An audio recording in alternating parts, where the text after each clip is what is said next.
From Paradise Valley, Arizona, 278 pounds, the newly crowned Worldwide Wrestling Federation Heavyweight Champion, Superstar Billy Graham. I was born here in Phoenix and raised here in Phoenix. I broke in the dungeon, the Stu Hart's dungeon. After I survived the dungeon, and I got a call to go to San Francisco. And in San Francisco, 1971 to 1972, I was very fortunate to be the tag team partner of Pat Patterson. Pat Patterson was my mentor, and my life-changing thing happened to me when Vince Sr. called me in 1975, the summer of 1975, to come to New York and to wrestle in New York.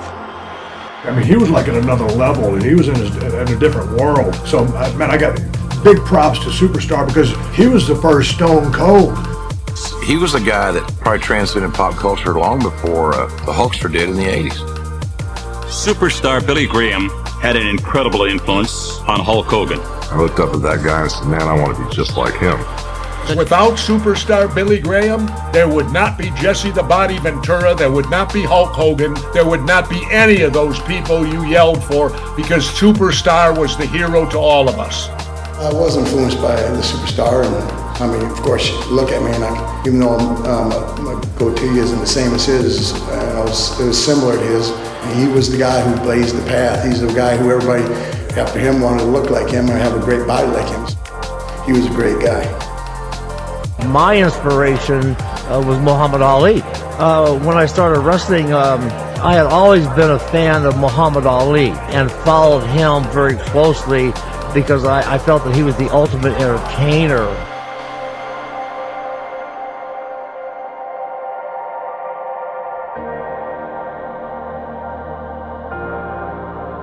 My liver transplant surgeon, and he said, Superstar, you had about 30 days left to live.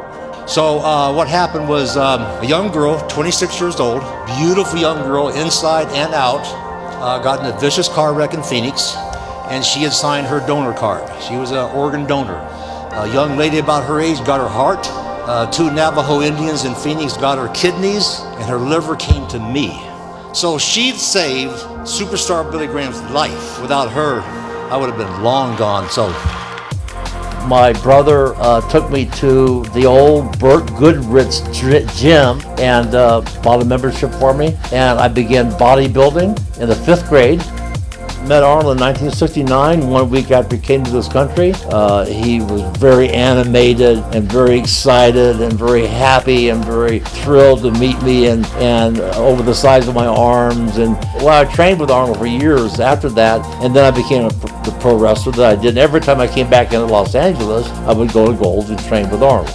Bruno was like a living god to the wrestling fans. He never was out of the town. He was never getting drunk. He was never riding. He was never doing things that a lot of wrestlers had done. He was a gentleman, and people respected him, and they idolized him. I'd never seen anything like that in my life. I never had.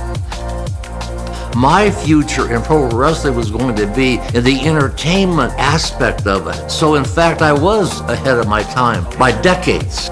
He truly was the very first sports entertainer. The first thing I think of when I hear the name Superstar Billy Graham is charisma. He was unquestionably one of the most unique performers in the history of the business. He was extraordinary. He was a true showman, one of the greatest physiques. It was probably the best physique in the game at that time.